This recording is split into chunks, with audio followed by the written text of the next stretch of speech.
पालिका बोर्ड की बैठक में सभासदों ने ईओ पर लगाए आरोप, किया हंगामा, बैठक निरस्त। ठाकुर द्वारा नगर पालिका बोर्ड परिषद की बैठक में हुआ हंगामा।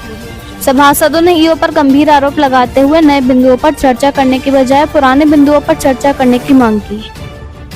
इस पर दोनों तरफ से आरोप प्रत्यारोप का दौर चला और बैठक गर्मागर्मी में बदल गई। हंगामा होते देख अध्यक्ष इरफान सैफी व अधिशासी अधिकारी ललित कुमार आर्य ने बैठक निरस्त कर दी। वहीं अधिशासी अधिकारी ने कमिश्नर से प्रस्ताव पारित कराने की चेतावनी दी। इससे सभासदों में भारी रोष फैल गया और महिला सभासदों ने भी ईओ के खिलाफ नाराजगी जताई। ठाकुर द्वारा से सफदर अली की रिपोर्ट।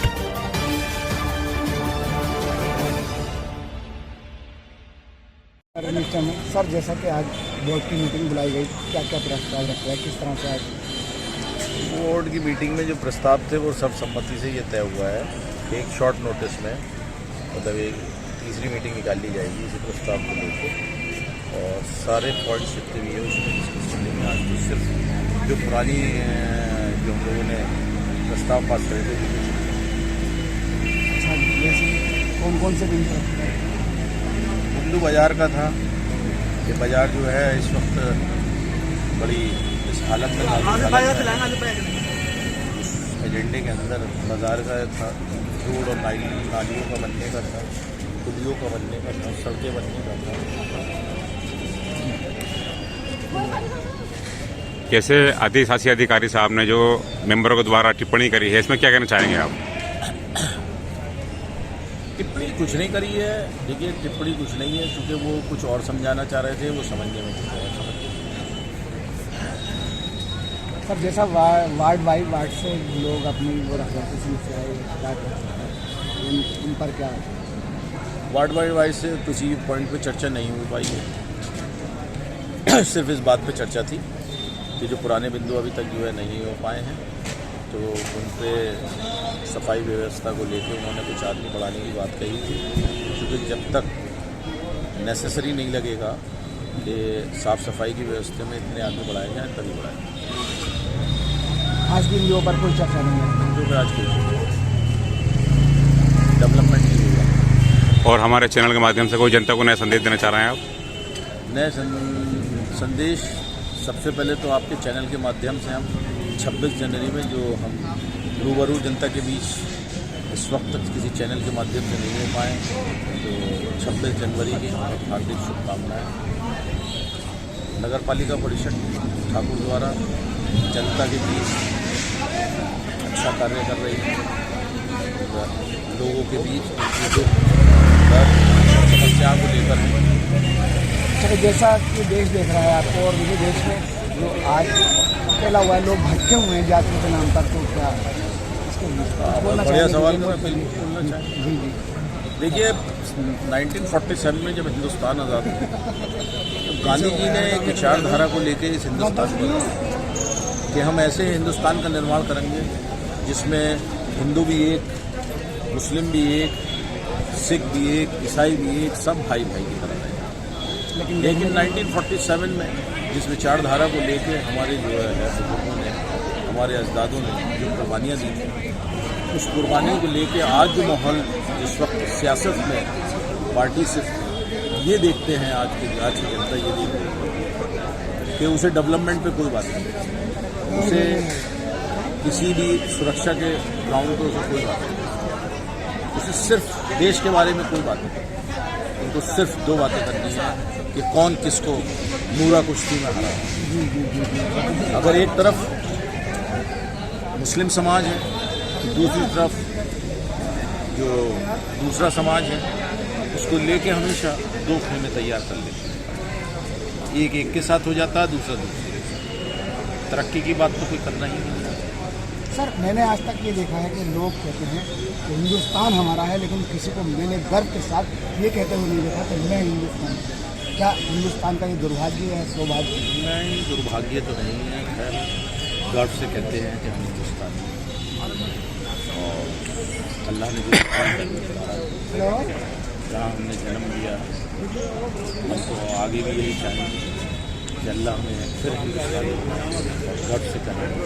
गणतंत्र दिवस पर क्या बोलना चाहेंगे देशवासी? सबको हार्दिक शुभकामनाएं।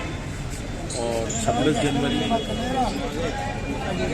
कॉन्स्टिट्यूशन जिस दिन एग्जिस्टेंस में आया था, जिस दिन बहुजन समाज पार्टी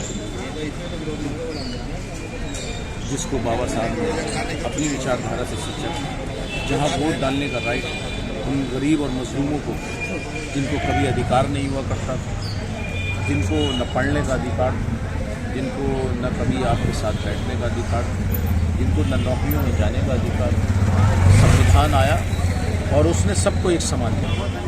उसने ये बताया कि यहाँ इंसान की वैल्यू, यहाँ किसकी वैल्यू है? इंसान की वैल्यू। सर इंसान की वैल्यू है, इंसानियत और मानवता कहीं कहीं देख रहे हैं कि शर्मसार हो रही है, और इंसानियत और मानवता से शायद चिन्ह लग गया है, दाग लग गया है। आपको ये दुखद है यार? दुखद तो है ही, क्या कहा, मानसिकता के बार बार जैसे कि बोर्ड की मीटिंग को लेकर ये हंगामा हो रहा है, इसमें क्या खामी हो रही है? बार बार जब से आप चेयरमैन बने हैं लगातार मीटिंग में हंगामा हो रहा है, नगर पालिका के जो सभासद हैं, इसमें क्या हो रहा है? ऐसा है, किसी व्यक्ति विशेष नगर पालिका के बोर्ड के मेंबर को तो हम टिप्पणी नहीं करेंगे, लेकिन क्योंकि जब बोर्ड हाउस चलता है तो उसमें हर तरह के लोग जो बोर्ड को चलाने भी चाहते हैं, जो शहर के विकास को भी चलाना चाहते हैं, और कुछ ऐसे भी हैं जो पर्सनल मुखालफत रखना चाहते हैं, जो चाहते हैं कि हम फेलियर ऑफ द सिस्टम हो, जो चाहते हैं कि नगर का विकास ना हो, जो चाहते हैं कि जो पुराना वाला एग्जिस्टेंस रहा, जो ऐसे और चेयरमैनों के दौर में रहा, वैसा ही कार्यकाल चलता रहे। तो इस कार्यकाल में जहाँ हमारी विचारधारा है, जहाँ हमारा काम करने का तरीका है, जो हमारी कार्यशैली है, वो बिल्कुल स्पष्ट है। हमने स्पष्ट कर दिया है कि किसी भी चीज़ में जो हमें डिवीज़न लेना है वो फुल एंड फाइनल है। हमें नगर के विकास के लिए डिवीज़न लेना है, हमें नगर की तरक्की के लिए डिसीजन लेना है, हमें जो लोगों के बीच जाकर उनकी जो वाकई जो उनकी समस्याएं हैं उनके लिए निर्णय लेना है, जो सही निर्णय लेना है हमें उसी के बीच जाना है। तो वो हमारे विचारों से कहीं ना कहीं कंसाइड हो जाता है, तो इस वजह से हंगामा हो जाता है। स्वाभाविक हर विचारधारा सबकी एक नहीं। जैसे नगर पालिका परिषद के अधिशासी अधिकारी ने टिप्पणी करी है, तो इस हमारे न्यूज़ में सर आज जिस तरह से बोर्ड की मीटिंग बुलाई गई, बोर्ड की मीटिंग में क्या क्या प्रस्ताव है और किस बिंदुओं पर बात है? देखिए, अभी जो भी हमारी बोर्ड की मीटिंग रही है उसमें शुरुआती पलों में ही ये कह दिया गया था कि जो अभी पिछले बिंदु हैं, जो पिछले प्रस्ताव पास हुए हैं, हम उसके बारे में बात करेंगे। जो फिलहाल का एजेंडा है, ये जिस पर मीटिंग बुलाई गई है, इस पर हम कोई बात नहीं करेंगे, क्योंकि हम ये जानना चाहते हैं कि जो पिछले हमारे प्रस्तावित एजेंडे रहे हैं, क्या उन पर कोई आज तक अमल में लाया गया है, ये विकास पेश कराया गया है? क्योंकि अगर खाली प्रस्ताव पास होते रहेंगे और अमल में नहीं लाए जाएंगे तो ऐसे मीटिंग बुलाने का क्या फायदा? इस बात को लेकर के हमारी चर्चा रही, और यही हमारा विषय था। जिस तरह से वार्ड वाइज लोग अपनी शिकायतें लेकर के आए, देखिए, नगर पालिका बोर्ड का जो गठन होता है वो इसीलिए होता है कि जो सभासद और चेयरमैन और ईओ मिलकर के ये एक परिवार होता है, और ये परिवार अपने अपने वार्डों का लेखा जोखा लेकर के नगर पालिका में आते हैं। क्योंकि चेयरमैन हो या ईओ हो, वो इतना शहर के बारे में अंदर नहीं घूमते हैं जितना एक वार्ड मेंबर लोगों से जुड़ा रहता है, और उसको बहुत बारीकी से पता होता है कि कहाँ का विकास होना है, कहाँ का नहीं होना है, कौन सी सड़कें पहले प्राथमिकता दी जानी चाहिए, कितने खंभे उनके वार्डों में लगे हैं, नहीं लगे हैं। तो वो सारी जानकारी एक सभासद को होती है, लेकिन अगर सभासद की अनदेखी की जाती है तो फिर वो सभासद के मान सम्मान को ठेस पहुंचाता है। अच्छा, मौजूदा निज़ाम जो है आज देखिएगा क्या हालात हैं, और देखिएगा अपने नगर के भी क्या हालात हैं कि हर लोग निकलने कर से ये नगर के विकास के लिए ही सारे सभासद लोग आज जमा हुए थे। सारे सभासदों में रोष व्याप्त था, सब ने अपनी अपनी प्रतिक्रियाएं यहाँ पर मीटिंग में रखी हैं, और इस बार आज की मीटिंग को देख करके ये लगता है कि चेयरमैन साहब हमारे साथ में आएंगे और सारे सभासदों को लेकर के साथ में चल कर के शायद विकास कार्य पर प्रगति पर चलेगा और तेजी लाएगा, ऐसी हमारी उम्मीद है, और हम उम्मीद नहीं छोड़ सकते। तो आगे क्या करना चाहते हैं? आगे देखिए, हमें ये 5 साल जो है, ये 5 साल, एक तो सबसे पहली बात ये है कि हमारी खुशकिस्मती कह लो इसको या बदकिस्मती कह लो कि जो जलकल विभाग का कार्य आया है इसमें जो है ये कार्यकाल में सारे लोग इसको लेकर के दुखी हैं, लेकिन चूंकि सरकारी योजना है ये हमारी भलाई के लिए है। आज अगर हमें थोड़ी दिक्कत उठा रहे हैं तो कल को सुकून भी हमें मिलेगा। लेकिन हाँ, इसमें एक बात का जुड़ाव ये है कि अगर नगर पालिका बोर्ड या सभासद या अपने चेयरमैन साहब या ईओ साहब चाहें तो जो जिस तरीके से गंदे तरीके से वो काम कर रहे हैं ठेकेदार, तो उन पर सख्ती की जा सकती है और प्रशासन को भी इस पर ध्यान देना चाहिए मेरे साथ। अच्छा सर, सदियों से देश में यही हो रहा है कि पहले जो है प्रस्ताव पास किया जाता है, उसके बाद उस पर कार्रवाई होती है, तब तक ये देश डूब चुका होता है। सर उसके बोलने में देखिए, ये अपना अपना विचार है, कोई आप किस तरीके से देखते हैं, हम किस तरीके से देखते हैं, लेकिन हम जो है जो हमारा बोर्ड है इसी बात को लेकर के जो है खड़ा हुआ है और अड़ा हुआ है कि पिछले जो हमने प्रस्ताव पास किए हैं पहले उनको अमल में लाया जाए, अगले प्रस्तावों पर हम चर्चा बाद में करें। यही हमारा मुद्दा। चलिए, देश देख रहा है आपको और गणतंत्र दिवस शुक्रिया। गणतंत्र दिवस, देखिए गणतंत्र दिवस की वजह से ही आज हम यहाँ खड़े हैं। उसी ने हमें ये अभिव्यक्ति दी है कि हम अपनी बात आप तक पहुँचा सकें या बोर्ड में रख सकें। आज अगर हम सभासद बने हैं तो इस गणतंत्र दिवस की ही देन है, जो कि बहुत सम्मान की बात है।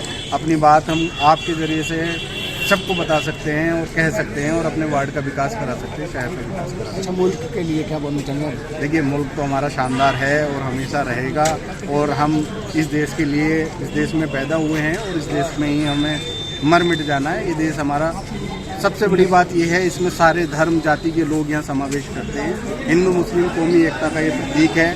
किसी भी मुल्क में आप जा करके देखेंगे तो शायद एक तरफा मिलेगा, लेकिन यहाँ सब एक दूसरे के साथ मिलजुल कर रहते हैं और ये मेलजोल हमें बहुत पसंद है। हिंदुस्तान जिंदाबाद। हिंदुस्तान जिंदाबाद, हिंदुस्तान अमर।